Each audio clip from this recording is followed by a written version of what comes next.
갈라디아서 4장 29절부터 31절 말씀을 우리 한 목소리로 함께 봉독하시겠습니다. 그러나 그때 육체를 따라 난 자가 성령을 따라 난 자를 박해한 것 같이 이제도 그러하도다. 그러나 성경이 무엇을 말하느냐? 여종과 그 아들을 내쫓으라. 여종의 아들이 자유 있는 여자의 아들과 더불어 유업을 얻지 못하리라 하였느니라. 그런즉 형제들아, 우리는 여종의 자녀가 아니요 자유 있는 여자의 자녀니라. 아멘. 하나님 아버지, 오늘은 성탄주일입니다. 예수님이 오신 것을 축하하며 축복하며 기뻐하며 우리가 이 시간 예배 드립니다. 이 시간 방방곡곡에서 하나님을 예배하며 찬양하며 이 성탄의 기쁨을 누리는 주의 거룩한 백성들을 축복하여 주시옵소서. 이 성탄이 하늘에서는 영광이요 땅에서는 기뻐하심을 입은 사람들 중에 평화라고 말씀해 주셨습니다. 이 기뻐함과 평화를 누리는 우리 모두가 되게 하여 주옵소서. 오늘도 갈라디아서를 통해 주시는 귀한 말씀을 우리가 잘 듣고 이해하고 깨닫고 참된 자유를 누리며 살아가는 우리 모두가 되게 하여 주옵소서. 예수님의 이름으로 감사하며 기도드립니다. 아멘. 오늘은 갈라디아서 4장 29절부터 31절 말씀을 통해서 여종과 그 아들을 내쫓으라. 여종과 그 아들을 내쫓으라. 우리 한 목소리로 한번 해보겠습니다. 시작. 여종과 그 아들을 내쫓으라. 어쩌면 이 말씀은 성탄절의 제목과는 좀 차이가 있는 것 같아요.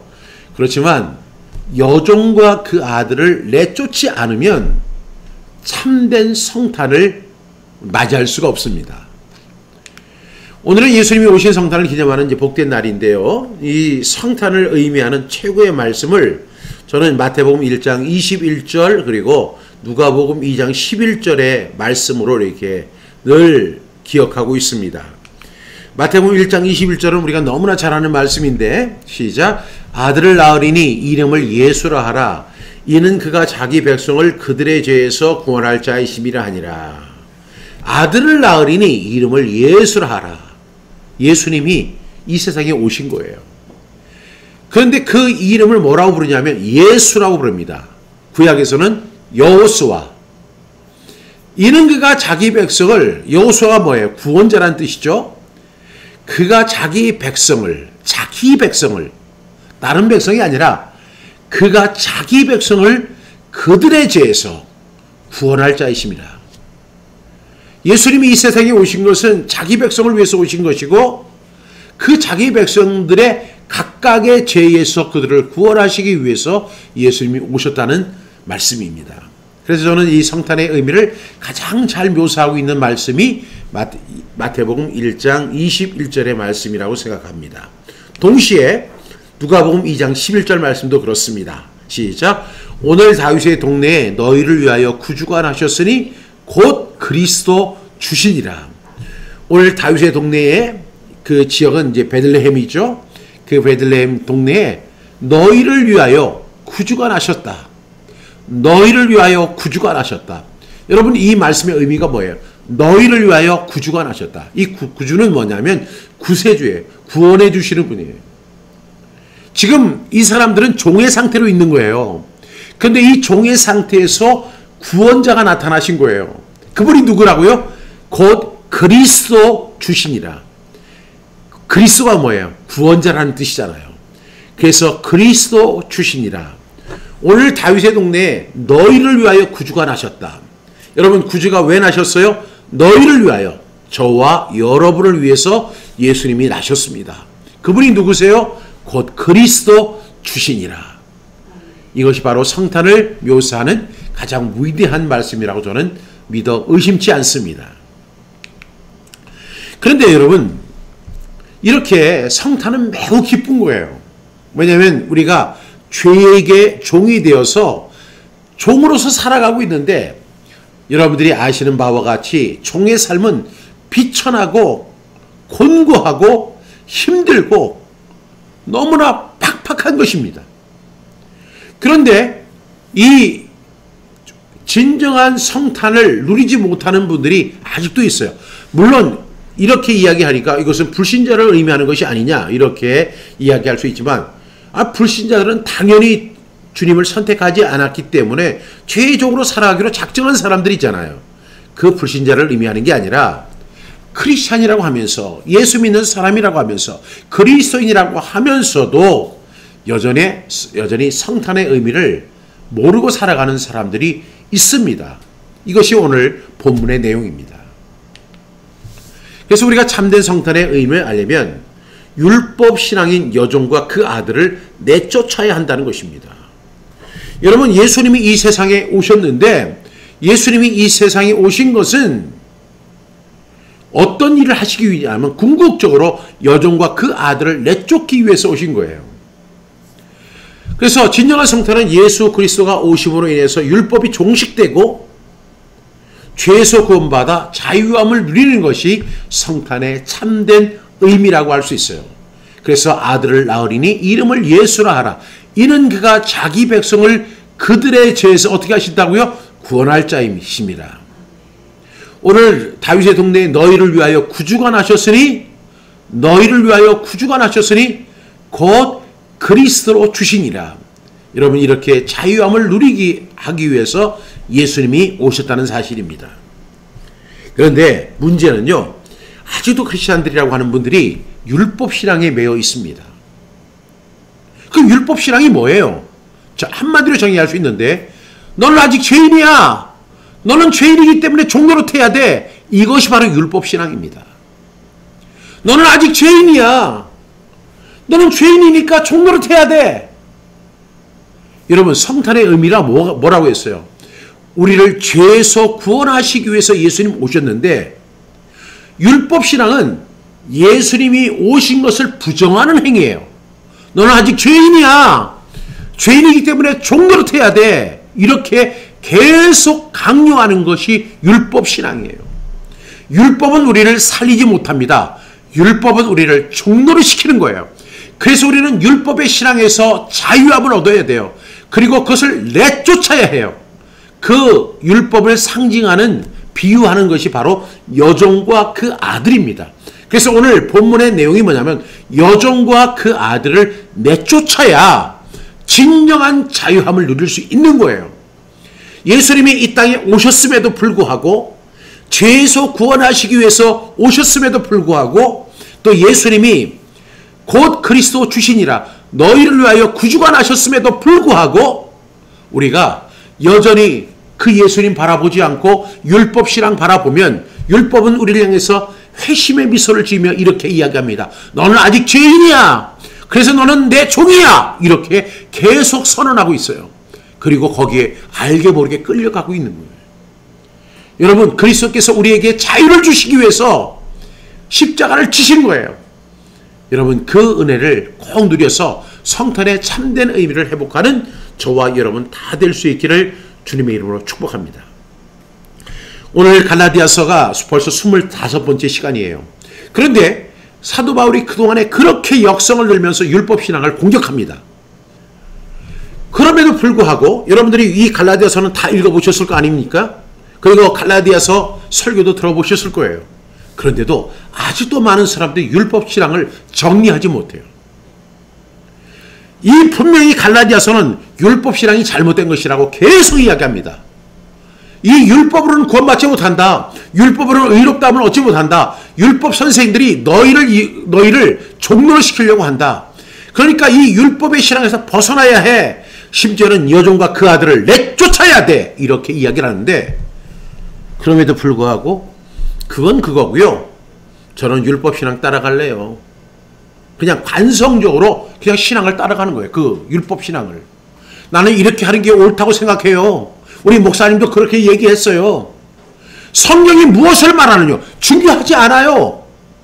그냥 우리 목사님이 그렇게 가르쳐줬어요. 그러면 제가 물어볼게요. 목사님의 말씀이 성경 말씀보다 위에 있는 거예요? 물론 목사님이 저보다 우리 일반 성도들보다는 성경에 대한 지식이 많은 것은 사실이에요. 그렇지만 모든 목회자들이 하나님의 말씀을 올바르게 증거하는 것도 아니에요. 그러나 우리가 기억하셔야 돼요. 그분들이 지식을 갖고 있다고 해서 그들이 올바르게 하나님의 말씀을 증거한다? 그렇다면 그것처럼 이상적인 것은 없을 거예요. 그렇다면 한국교회 위기는 오지 않아요. 왜? 모든 목회자들이 하나님의 말씀을 그대로 증거하고 올바르게 증거하고 가감 없이 증거한다면 무슨 문제가 있겠어요? 그런데 한국교회의 타락은 어디서 시작하냐면 강단에서부터 시작된 거예요. 왜? 거기서 오염된 설교가 나오고 거기서 잘못된 진리가 나오고 거기서 복음을 해방하는 율법신앙들이 나오는 거예요. 그런데 아이고 저는요 그냥 성경이 무엇을 말하느냐 그거는 중요하지 않아요. 우리 목사님이나 시키는 대로 할 거예요. 이게 바로 뭐냐면 종노릇 하는 거예요. 종노릇. 사도 바울이 지금 25시간 우리가 5번째까지 계속 오는 과정에서 율법신앙이 잘못되었습니다. 율법신앙은 이래서 잘못됐고 이래서 잘못되었고 또 요래서 잘못되었고 이 율법을 가지고는 도저히 구원받지 못하는 것이고 율법을 가지고는 하나님 앞에 의롭다함을 받지 못하는 것이고 율법은 그 여종과 그 하갈의 그 아들의 그걸 내쫓아야 되고 그로 인해서는 절대로 구원받지 못하는 것이고 그것은 오래된 계약이고 우리는 새로운 계약을 붙잡아야 되고 그렇게 누누이 이야기해도 아니요 우리 목사님이 하시는 대로 그냥 저는 따라갈 거예요. 그럼 목사님이 지옥 가면 여러분도 같이 지옥 갈 거예요? 왜 율법신앙을 버리지 못할까요? 여러분 율법신앙 버려야 돼요. 오늘 본문은 분명히 얘기합니다. 여종과 그 아들을 내쫓으라. 박 목사의 이야기가 아니라 오늘 주시는 말씀이에요. 이 말씀을 통해서 우리는 어떤 교훈을 얻어야 할까요? 그런데요, 제가 왜 사람들이 그 율법신앙을 버리지 못하는가 이렇게 봤더니 저와 같은 목회자 입장에서 보면 이제 우리가 믿음으로 의롭게 되고 믿음으로 구원받게 되고 믿음으로 하나님의 자녀가 되고 믿음으로 천국 가게 되고 믿음으로 시민권을 얻게 되고 믿음으로 복을 누리게 되고 믿음으로 약속의 유업을 받게 되고 참 좋은 말이잖아요. 그런데 그런 신앙만을 강조하다 보니까 어떤 그 잘못된 그 신앙이 나온다고 느끼는 거예요. 그러면 뭐 질서도 없어지고 성도들의 신앙생활이 흐트러질 수 있기 때문에 목회자들이 그 복음이라고 하는 것을 알면서도 율법적인 신앙을 계속 강요하는 거예요. 적절하게 율법을 이렇게 강조해야만 방만하게 신앙생활을 하지 않도록 목사님들이 그 뭐라고 할까요? 채찍을 드는 거예요. 채찍을.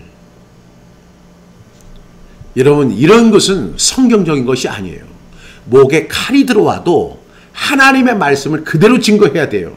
성도들이 방만해지고 좀 신앙생활이 흐트러지고 그렇기 때문에 사람들에게 복음이 아닌 것을 증거한다는 것은 그것은 올바른 것이 아니에요. 그런 사람들도 항상 이렇게 이야기하죠. 구약에서 있는 말씀을 가지고 그래서 필요할 때는 신약에서 이야기하고 또 필요할 때는 아쉬우면 구약에 있는 말씀을 끌어다가 그렇게 사람들을 이렇게 훈계합니다. 그렇지 않으면 모이지도 않으려고 하고 기도하지도 않으려고 하고 헌금도 하지 않을 것이고 봉사도 안 할 거고 순종하지 않을 거라고 생각하기 때문에 적절하게 율법을 가미시키는 거예요. 율법도 하나님의 말씀이잖아요. 오래된 계약이죠. 근데 그 율법을 가미해서 모여야 돼요. 기도해야 돼요. 헌금해야 드려야 돼요. 하나님 것을 도둑질하지 말아야 돼요. 봉사해야 돼요. 그리고 절대 순종해야 돼요. 이렇게 이야기합니다. 왜? 믿음만 강조하다 보면 신앙생활이 나태해질 것에 대한 두려움이 있기 때문에 그런 거예요. 믿음으로 구원받고 믿음으로 천국 가고 믿음으로 하나님의 자녀가 되고 믿음으로 다 해결되는데 이 성도들 입장에 보니까 굳이 그렇게 행함을 실천할 필요가 있을까? 이런 생각을 할 수 있는 것을 염려하기 때문에 항상 거기에 율법의 행위를 강조하는 목회자가 있는 거예요. 여러분 그 믿음만으로 다 해결된다고 하면 사람들은 방만해질 그래서 굳이 고생하면서 예배 참석하고 헌금 드리지 않고 그 다음에 전도도 안 하고 뭐 이렇게 될 수 있다고 하는 그런 염려 때문에 목회자들이 당근과 함께 뭘 드는 거예요? 채찍을 들어가지고 이러면 안 돼! 하고 가는 거예요. 그런데 이것이 문제가 될 수 있어요. 저는 인간적으로 저 목회자의 입장에서 충분히 이해할 수 있는 대목이라고 생각합니다. 그러다 보니까 율법 행위를 강조할 수밖에 없을 것이고 복음의 자유를 누리는 사람들을 박해하는 결과를 갖고 오게 된다는 거예요. 박해한다는 거예요. 복음에서 그 자유함을 누리는 사람들을 박해하는 결과를 갖고 온다는 것이죠. 29절 말씀을 함께 읽겠습니다. 그러나 그때 육체를 따라 난 자가 성령을 따라 난 자를 박해한 것 같이 이제도 그러하도다. 여러분, 이 말씀의 의미가 뭐예요? 그러나 그때 육체를 따라 난 자, 이 육체를 따라 난 자는 우리가 율법의 행위를 주장하는 사람을 말하는 거예요. 율법 교사들을 말하는 거예요. 그리고 이 사람은 진정으로 자유함을 누리지 못하는 사람이에요. 그러니까 육체를 따라 난 자, 오늘 본문에 나타나는 누구예요? 하갈과 그의 아들 이스마엘을 비유로 이야기하는 겁니다. 그들은 육체를 따라 난 자들입니다.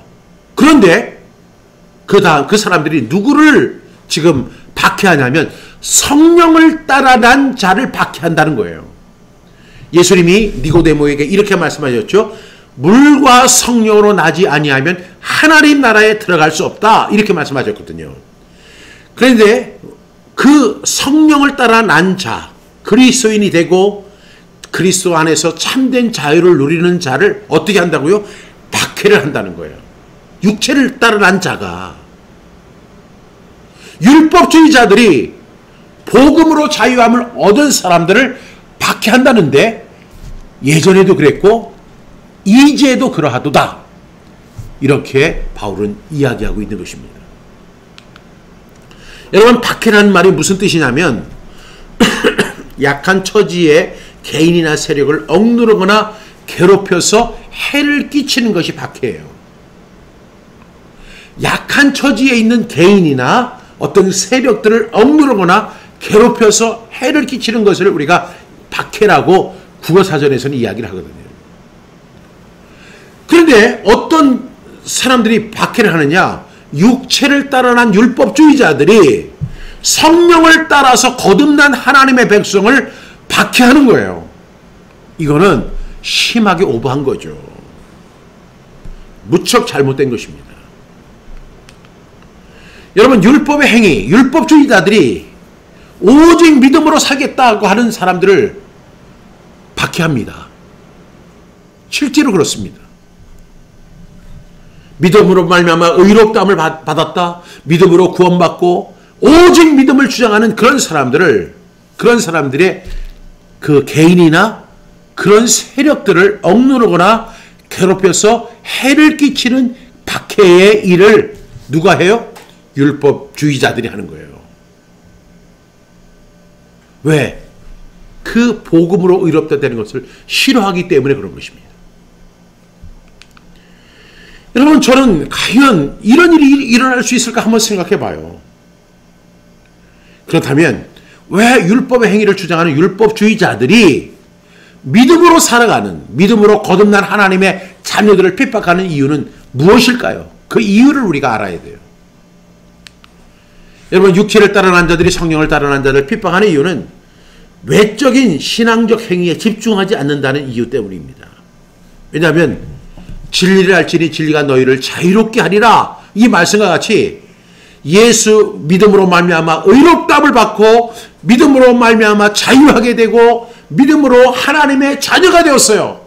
근데 그런 사람들을 이렇게 제어를 하려고 하다 보니까 이 사람들이 신앙적 어떤 행위가 자기들과 패턴이 다른 거예요. 그래서 가만히 보니까 자유를 등에 업고 자신들이 강조하는 율법의 행위에 대해서 동조하지 않아요.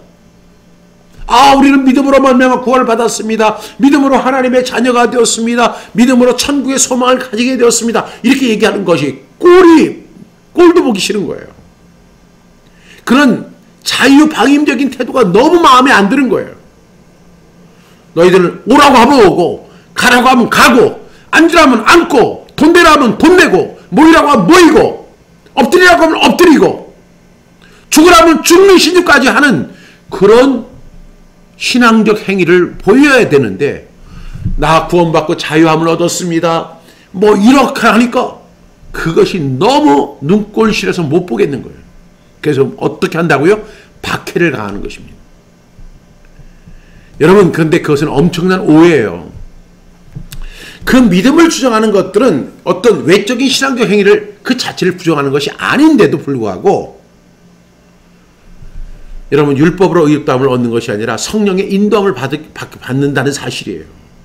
우리가 이제까지는 율법의 행위대로 이렇게 우리가 율법의 명령대로 살았다면, 우리가 예수 믿고 구원받고 이제 믿음으로 말미암아 의롭게 되고, 믿음으로 말미암아 하나님의 자녀가 되고, 믿음으로 말미암아 약속의 유업을 받는 사람들은 그 다음부터는 완전히 새로운 삶을 살아가게 됩니다. 그것이 뭐냐면 바로 성령의 인도인 거예요. 성령의 인도함을 받고 우리는 성령이 인도하시는 삶을 살아가는데, 그 율법자들은 그것이 너무 싫은 거예요. 자기들이 오라고 하면 오고, 자기들이 가라고 하면 가고, 앉으라고 하면 앉고, 돈 내라고 하면 돈 내고, 모이라고 하면 모이고, 죽으라고 하면 죽는 신까지 하기를 바라는데, 그들이 그리스도 안에서의 참된 자유를 누리는 그 모습이 너무 싫은 거예요. 그래서 핍박을 가하게 된다는 것입니다. 여러분, 이런 사건 기억하세요? 예전에 학교에서 학생들을 교육한다는 미명으로 그 폭력을 가하던 교사들, 선생님들 그 모습과 너무 닮은 거예요. 제가 학창시절 때만 해도요, 이 교사들이 학생들을 얼마나 때렸는지 몰라요.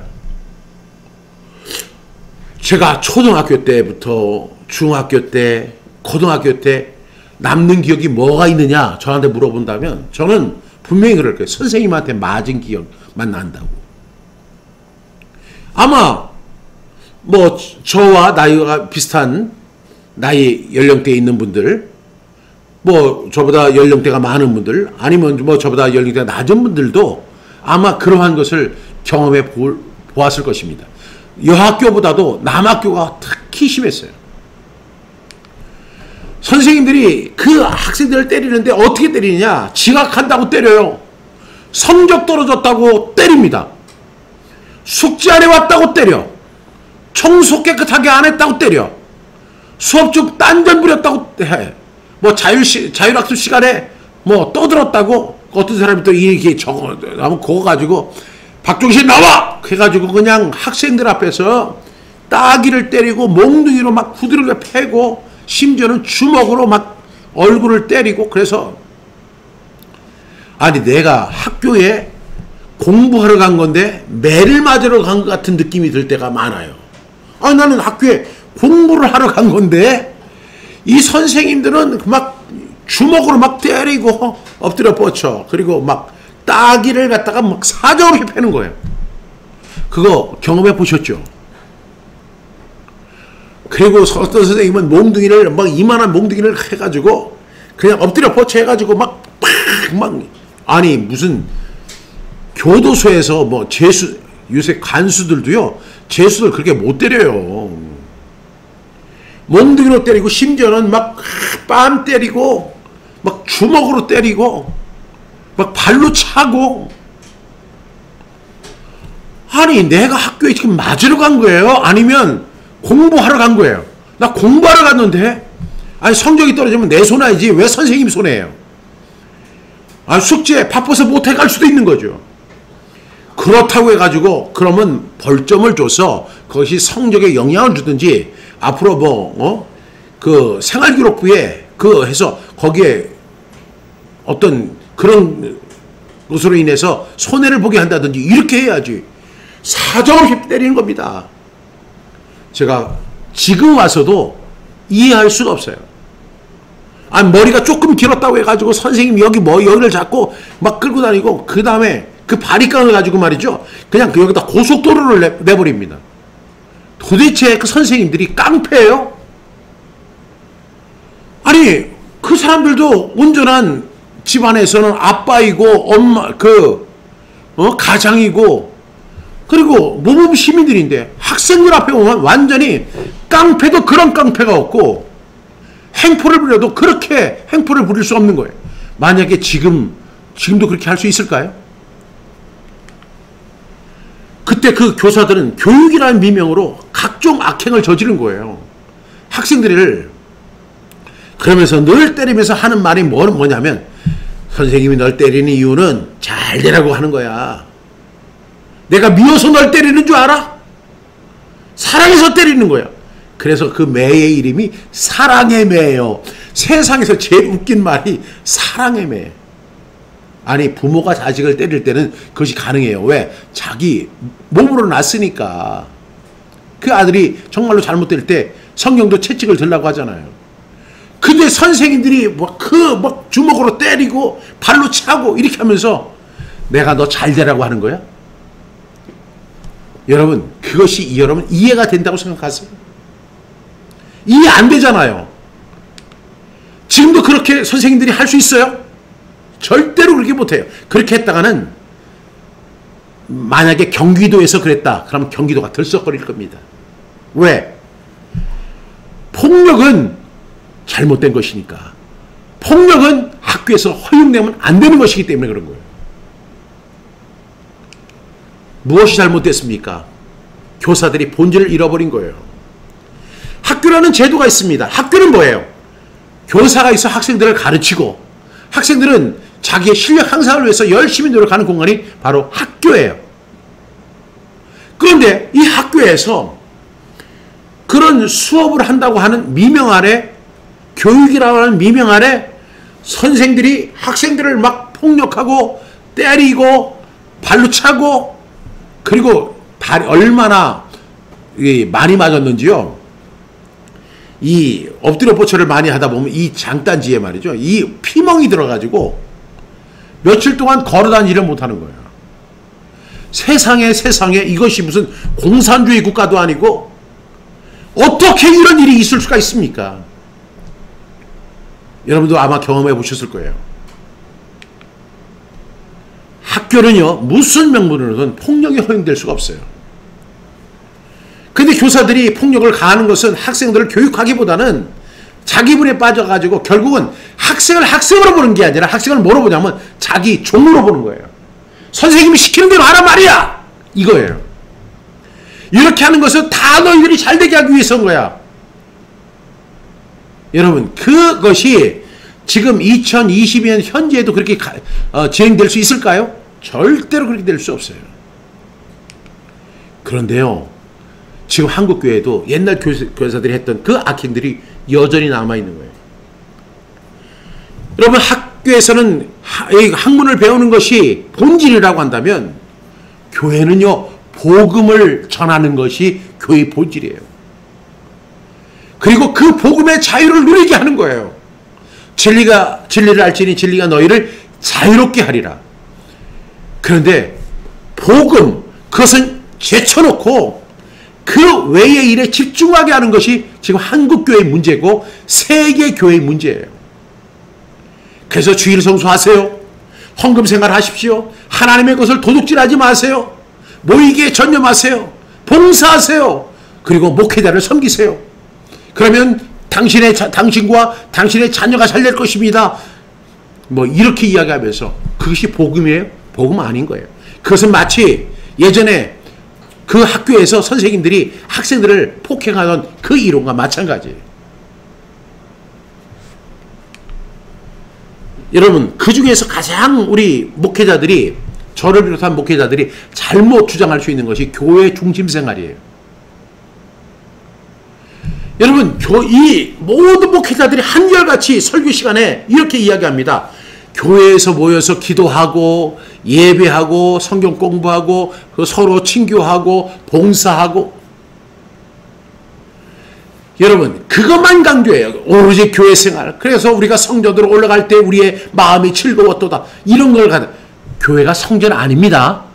신약에서 성전은요 교회가 아니에요. 그런데 목회자들이 평소에는 교회라고 했다가 건축을 한다고 하면 교회 건축이라 하고 성전 건축으로 이름을 싹 바꾸잖아요. 성전은 뭐냐면 우리의 몸이 성전인 거예요. 우리의 몸이. 너희 몸은 너희가 하나님께로 받으마 하나님의 성령이 거하시는 전인 줄을 알지 못하느냐. 우리가 성령의 전이 된 거예요. 그러니까 이 교회 중심, 교회에서 모여 기도하고 새벽 기도 나오고 수요 예배 나오고 주일 예배 나오고 계속 교회로 나오게 하고 계속 모이게 하고 교회 중심 생활을 하는 것이 올바른 것이다라고 이야기합니다. 여러분, 그러면 제가 물어보겠습니다. 교회 중심 생활이 그렇게 중요하다고 하면 가정신앙 중심은 얼마나 중요할까요? 또한 너희는 세상의 빛이라. 주님은 우리에게 빛이 되라고 하지 않으셨어요. 너희는 세상의 빛이다. 너희는 세상의 소금이다. 세상에서 우리는 소금의 역할을 하고 빛의 역할을 감당해야 되는데 그냥 교회에 가둬두려고만 하는 거예요. 왜? 그렇게 하면 그렇게 해서 생기는 이익을 교회가 취득할 수 있기 때문에 그런 것입니다. 많은 목회자들이 이 말씀을 가지고 교회 중심이라고 이야기하죠. 시작. 날마다 마음을 같이하여 성전에 모이기를 힘쓰고 집에서 떡을 떼며 기쁨과 순전한 마음으로 음식을 먹고 이렇게 이야기합니다. 그래서 이 말씀이 날마다 마음을 같이하여 성전에 모이기를 힘썼다. 집에서 떡을 떼며 기쁨과 순전한 마음으로 음식을 먹었다 하면서 성전에 모이기를 힘썼다. 성전 중심의 신앙생활을 해야 된다. 성전 중심의 신앙생활을 해야 된다. 이 말이 어디에 있어요? 여러분, 사도행전은 28장으로 구성이 되어 있는데요. 사도행전 이 말씀은 2장에 있는 말씀이고 3장부터는요. 예루살렘 교회를 비롯한 모든 교회가 박해가 일어나가지고 다 디아스포라 교회가 될 거예요. 흩어지게 하나님 만드신 거예요. 그래서 날마다 마음을 같이하여 성전에 모이기를 힘쓰고 이거는 사도행전 2장에서 끝나는 거예요. 3장에서부터는 교회 핍박이 일어나고 그래서 막 흩어지게 하고 그래서 그 그리스도인들이 가는 곳이 다 교회가 되게 하셨어요. 또한 모이기를 힘쓰라고 하는 히브리서 20장 25절 이 말씀 모이기를 패하는 어떤 사람들의 습관과 하지 말고 더욱 오직 권하여 그날이 가까우면 볼수록 더욱 꾸리하자. 모이세요 하는데 가장 많이 쓰는 근거가 바로 이거예요. 아니 성경에 수많은 말씀들이 많은데 그 말씀은 다 제해놓고 요 모이기를 힘쓰라. 성전 중심의 신앙생활, 교회 중심의 신앙생활 이걸 굉장히 강조합니다. 왜 이런 이야기를 할까요? 여러분 이 교회 중심의 신앙이 중요하다면 가정신앙도 굉장히 중요한 거예요. 여러분 교회가 신앙의 공동체 맞아요 안 맞아요? 맞습니다. 그렇지만 우리는 교회에만 머물러 있어서는 안 돼요. 가정도 신앙 공동체예요. 하나님이 최초로 세운 기관이 가정입니다. 가정은 단순히 그냥 결혼해가지고 자식을 낳고 자식을 교육하고 그런 교육이 아니라 가정은 최초의 신앙기관인 거예요. 그래서 집에서 그들은 집에 앉았을 때, 길을 갈 때, 누워있을 때, 일어날 때 이것은 가정을 의미하는 건데 가정 속에서 신앙생활을 하는 거예요. 그리고 우리는 세상으로 나가야 되잖아요. 이 복음 들고 나가야 되잖아요. 근데 이것을 강조하지 않는 것입니다. 여러분 이렇게 그 핍박의 이유는 교인들을 하나님의 자녀 거룩한 성도로 대했던 것이 아니라 종으로 삼기 위해서 그랬던 거예요. 갈라디아서 2장 4절에서 바울은 뭐라고 이야기합니까? 시작.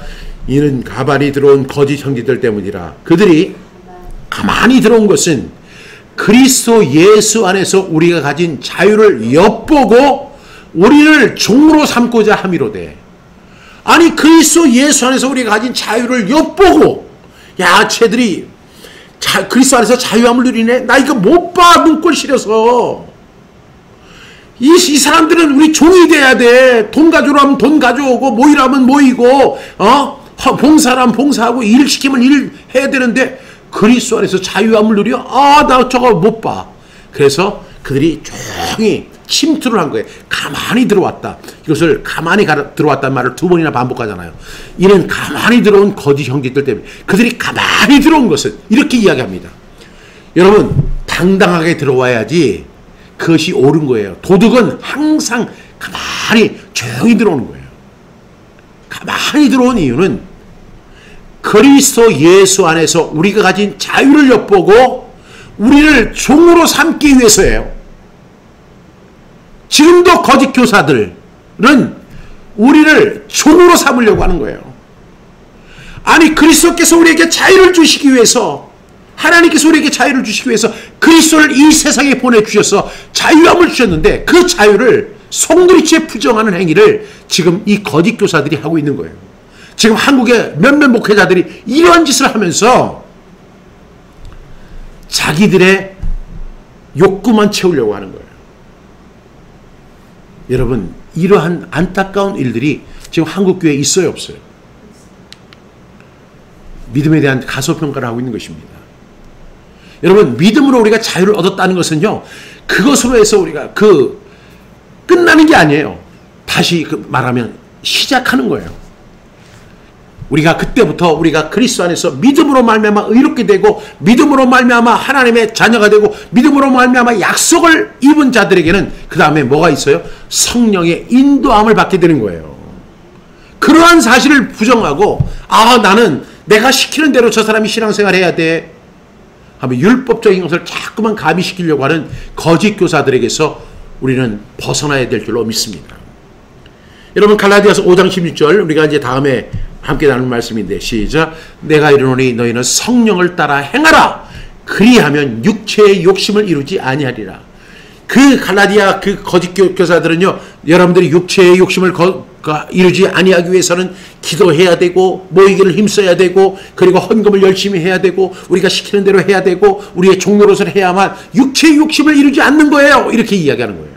바울은 아니요, 그거 아닙니다. 내가 이르노니 너희는 성령을 따라 행하라. 그리하면 육체의 욕심 자동적으로 해결되는 것이다 라고 말씀하고 있다는 사실입니다.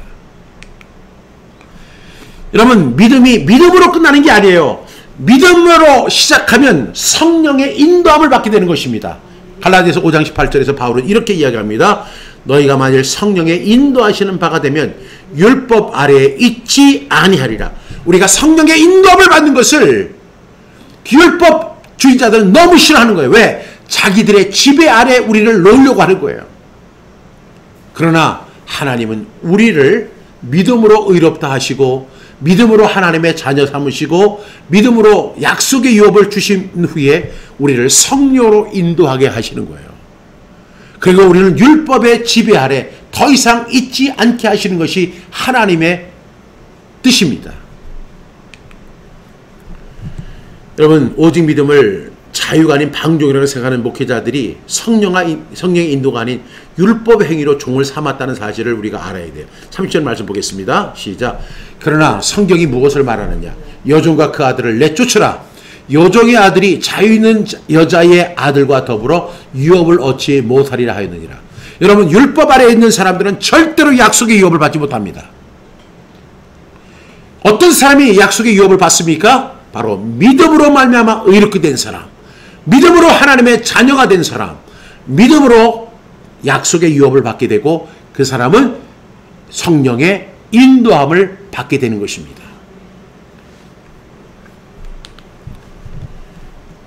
따라서 어떤 이유로든 율법의 행위를 강조하는 것은 잘못입니다. 그것은 갈라디아 교회뿐만 아니라 지금 한국 교회도 마찬가지예요. 예전에 학교에서 학생들을 교육한다는 미명으로 폭력을 가했던 교사들을 내쫓아야 합니다. 더 이상 학교에서 폭력이 이어져서는 안 됩니다. 왜? 그것은 잘못된 것이었으니까요. 지각한다고 때리고, 성적 떨어졌다고 때리고, 숙제 안 했다고 때리고, 청소 깨끗하지 못하다고 때리고, 수업중 딴짓 부렸다고 때리고, 몽둥이로 때리고, 뺨을 때리고, 주먹으로 치고, 발로 차고 하는 그런 교사들은 어떻게 해야 돼요? 내쫓아야 돼요. 그렇죠? 교회도 행위를 강조하는 신앙을 내쫓아야 돼요. 또 행위를 바탕으로 해서 신앙을 평가하고, 사람을 평가하고, 직분을 남발하는 거, 이런 거 내쫓아야 돼요. 그리스도 안에 자유가 있습니다. 그리스도 안에 의롭다함이 있습니다. 그리스도 안에 약속의 유업이 있습니다. 그리고 그리스도인이 되면 성령의 인도함을 받게 되는 것입니다. 여러분, 근데 문제가 있어요. 그 문제가 뭐냐면, 그런 율법적 행위, 교인들에게, 목회자들에게 종노릇하는 습관이 우리 속에 배어 있는 거예요. 그래서 그 잘못을 강요하는 거짓 교사들을 용납합니다. 보세요. 고린도후서 1장 11장 20절 시작. 누가 너희를 종으로 삼거나 잡아먹거나 빼앗거나 스스로 높이거나 뺨을 칠지라도 너희가 용납하는도다. 여러분, 이래서 되겠습니까? 우리를 종으로 삼는다는 거, 우리를 잡아먹고 우리를 빼앗고 우리들 앞에서 스스로 높여지고 우리의 뺨을 치고 용납해야 되겠어요? 아니요. 그 여종과 함께 그 아들을 내쫓아야 할 줄로 믿습니다. 거짓 교사들을 내쫓아야 돼요. 우리는 더 이상 종이 아닙니다. 우리는 폭력을 당하거나 박해를 받아야 할 그런 종이 아닙니다. 우리는 예수 그리스도의 오심으로 자유를 얻은 하나님의 자녀들입니다. 여러분, 저와 여러분은 하나님의 자녀입니다. 우리는 죄의 종이 아닙니다. 누구에게 종노릇해야 하는 그런 사람들이 아닙니다. 우리는 진정한 자유인입니다. 그럼 왜 우리가 율법 행위를 내쫓아야 할까요? 31절 말씀 보세요. 시작. 그런지 형제들아, 우리는 여종의 자녀가 아니요 자유 있는 여자의 자녀니라. 우리는 여종의 자녀가 아닙니다. 여러분, 학교에서 교사들이 폭력이 그 정당화되지 못해서 퇴출되었어요. 지금 뺨을 때리고 다리가 온통 피멍이 될 정도로 몽둥이를 때리고 주먹으로 칠 수 있어요, 없어요? 못해요. 왜냐하면 인격적인 학생을 때리는 것은요, 잘못되었기 때문입니다. 여러분, 왜 교회에서 목회자들의 행위를 강조하는 신앙을 내쫓아야 될까요? 거짓 교사들은 그동안 우리를 너무나 잘못 대한 거예요. 우리를 하나님의 자녀로 본 게 아니라 우리를 뭐로 보냐면 우리를 종으로 본 거예요. 그리고 우리에게 종로로 시키고 있는 거예요. 31절. 그런즉 형제들아, 우리는 여종의 자녀가 아니요 자유 있는 여자의 자녀니라. 이것이 결론입니다. 종의 자녀는 계속 종입니다. 대를 이어도 종입니다. 그러나 자유자의 자녀는요, 자유인이고 대를 이어도 자유인이에요. 그런데 거짓 교사들이 우리를 종의 자녀로 취급하면서 행위를 강조하는 거예요. 행위를 강조하면서 그 행위를 잘해야만 하나님 앞에 상급받고, 그 행위를 잘해야만 축복도 받고, 그 해야 사업도 잘 되고, 그렇게 해야만 자녀들이 잘 되고, 그렇게 해야만 사업도 잘 되고, 그렇게 해야 형통하고, 뭐 이렇게 하면서 우리를 종으로 삼으려고 하는 거예요. 그렇지 않습니다.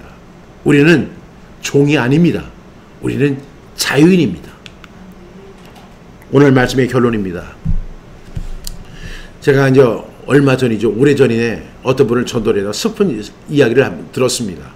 그분이 그런 이야기를 해요. 제가 교회를 다니고 싶기는 한데요, 돈이 없어서 못 다닌다는 거예요. 아니, 그게 무슨 소리예요? 교회를 다니는데 무슨 돈이 필요해요? 근데 그분이 교회 생활을 안 했던 게 아니라 얼마 동안 교회를 다녔는데, 처음에는 교회 생활을 안 그러더니 나중에는 헌금으로 사람을 평가하더라는 거예요. 그분은 굉장히 가난한 사람이었어요. 돈이 없는 사람이었어요. 그랬더니 그 사람을 무시하고, 그 사람을 인정도 안 하고, 그냥 사람 축에도 못 길게 하고, 한 교회에서만 겪은 게 아니라 두 교회에서 그런 일을 겪은 거예요. 그래서 그분이 그런 부담감 때문에 교회를 떠날 수밖에 없었다라고 이야기를 하는 겁니다. 여러분, 이게 정상적인 교회에서 일어날 수 있는 일인가요? 헌금으로 그 사람이 가진 것으로 그 사람을 평가하는 것이 교회의 모습인가요? 만약에 그 분을 하나님의 자녀, 왕의 자녀라고 인정했다면 그 사람이 비록 돈이 없고 지금 현재 가진 것이 없다 하더라도 그렇게 대했겠어요? 왕의 자녀를, 하나님의 자녀를? 그 사람들은 그 사람을 잘못 본 거예요. 그 사람을 종의 자녀로 본 거예요. 그 사람은 종의 자녀로 봤기 때문에 그 사람을 돈으로 평가하고, 그 사람의 실적을 가지고 평가하고, 그 사람의 행위를 가지고 사람을 평가하는 거예요. 여러분, 그렇게 이야기하면 세상에 그런 말이 어디 있어요? 이렇게 항변하지만 정말 교회가 부패된 거예요.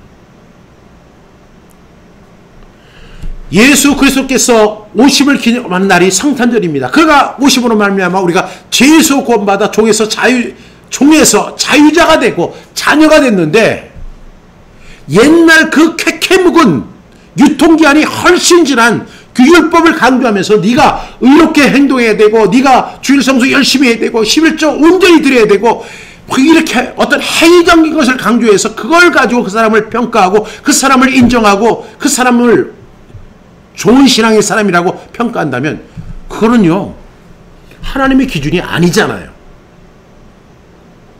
여러분, 이러한 것들은요, 결국에는 성탄의 의미마저, 아니 십자가의 사건마저도 퇴색시키는 일이에요. 왜? 십자가가 뭐 필요 있어요? 내가 열심히 잘하고, 내가 열심히 헌금하고, 내가 열심히 봉사하고, 내가 열심히 참석하고, 내가 인정받고, 그러면 좋은 신앙이라고 보는 그런 기준에서는 예수 그리스도의 죽으심이 무슨 의미가 있고, 예수 그리스도가 이 땅에 오심이 무슨 소용이 있어요? 아무런 의미가 없는 거예요.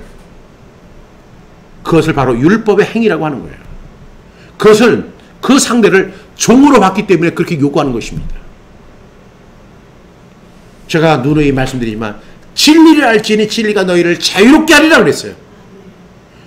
그러면 그냥 우리가 방종하며 사는 게 아닙니다. 그리스도는 방종하며 살지 않습니다. 그리스도인은 성령의 인도함을 받아서 성령의 열매를 맺습니다. 사랑과 희락과 화평과 오래참과 자비와 양성과 충성과 온유와 절제를 누리, 그것을 열매를 맺으며 살아가는 것이 진정한 그리스도인의 모습입니다. 하나님의 자녀의 모습입니다. 그런 것과는 전혀 관계없이 율법의 행위로 그 사람을 각인시키고 종로로 시키고 그 자기가 원하는 만큼의 결과를 얻게 하려고 하는 그런 율법의 행위, 이것은 죄악입니다. 오늘은 예수님이 오신 성탄절을 기념하는 성탄주일입니다. 예수님이 오심으로 말미암아 우리는 구원받았고 자유를 얻었습니다. 따라서 그 자유를 억압하는 여종과 그 아들을 내쫓아야 우리는 진정한 자유를 얻게 되고 진정한 성탄의 의미를 발견하게 될 것입니다. 성탄의 의미가 무엇입니까? 아들을 낳으리니 이름을 예수라 하라. 이는 그가 자기 백성을 그들의 죄에서 구원할 자이심이라. 다윗이 너희를 위하여 구주가 나셨으니 곧 그리스도 주시니라.